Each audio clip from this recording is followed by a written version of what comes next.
एक दफा का जिक्र है कि शेर जंगल में सो रहा था। इसी दौरान एक चूहे का यहाँ से गुजर हुआ। चूहा अपनी मौज मस्ती में मगन था। चूहा चलते चलते अचानक से शेर के ऊपर चढ़ गया और अपनी उछल कूद करने लगा।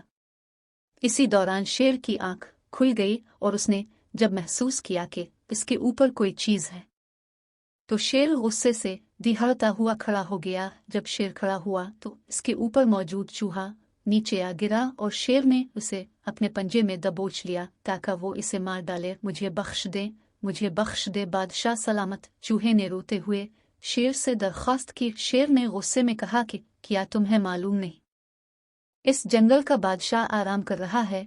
चूहे ने कहा कि बादशाह सलामत, मुझे नहीं मालूम था कि आप आराम फरमा रही हैं। मुझे माफ कर दे, मैं कभी ये गलती दोबारा नहीं करूंगा। अगर आप मुझे मार देंगे तो आपकी पूरे जंगल में बदनामी होगी कि एक बादशाह ने एक छोटे से चूहे को मार दिया। लेकिन अगर आप मुझे माफ कर देंगे तो मैं आपका यह एहसान याद रखूंगा और एक दिन जरूर आपको इसका बदला भी दूंगा। शेर ये सुनकर बहुत जोर से हंसा और कहने लगा कि जो चूहा अपनी जान नहीं बचा सकता वो मुझे क्या सिला देगा। लेकिन शेर ने रहम खाते हुए चूहे को माफ कर दिया। कुछ दिनों बाद जंगल में अपने शिकार का पीछा करते हुए शेर एक शिकारी के जाल में फंस गया।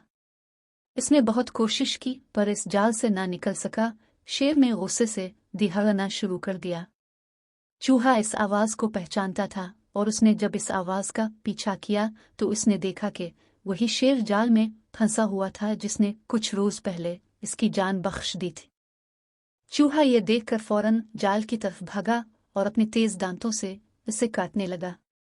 कुछ देर गुजरने के बाद चूहे ने शेर को इस जाल से आजाद करा लिया। शेर ने बाहर आकर चूहे का शुक्रिया अदा किया और कहा कि तुमने अपना कहा सच कर दिखाया और मेरे एहसान का बदला मुझे दे दिया। बच्चों, इस कहानी से हमें ये सबक मिलता है कि एक एहसान का बदला जरूर मिलता है। दो, किसी भी चीज को हकीर ना समझे।